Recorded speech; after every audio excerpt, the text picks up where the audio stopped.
आश्वमेधिक पर्व के पश्चात आश्रम वासिक नामक 15वें पर्व का वर्णन है, जिसमें गांधारी सहित राजा धृतराष्ट्र और विदुर के राज्य छोड़कर वन में जाने का उल्लेख हुआ है। उस समय धृतराष्ट्र को प्रस्थान करते देख सती साध्वी कुंती भी गुरुजनों की सेवा में अनुरक्त हो पुत्र का राज्य छोड़कर उन्हीं के पीछे पीछे चली गई। ततस्त्वाश्रमवासाख्यम पर्व पंचदशम स्मृतम यत्र राज्यम समुत्सृज्य गांधार्या सहितो नृपः धृतराष्ट्रो श्रमपदम विदुरश्चा जगामः यम दृष्ट्वा प्रस्थितं साध्वी पृथाप्यानुययौ तदा पुत्रराज्यं परित्यज्य गुरुशुश्रूषणे रता। जहाँ राजा धृतराष्ट्र ने युद्ध में मरकर परलोक गए हुए अपने वीर पुत्रों, पौत्रों तथा अन्य राजाओं को भी पुनः अपने समीप आया हुआ देखा, महर्षि व्यास जी के प्रसाद से यह उत्तम आश्चर्य देखकर गांधारी सहित धृतराष्ट्र ने शोक त्याग दिया और उत्तम सिद्धि प्राप्त कर ली। इसी पर्व में यह प्रसंग भी आया है कि विदुर जी ने धर्म का आश्रय लेकर उत्तम गति प्राप्त की।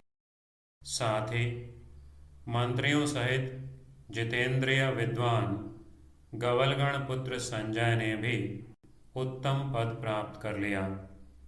इसी पर्व में यह प्रसंग भी आया है कि धर्मराज युधिष्ठिर को नारद जी का दर्शन हुआ।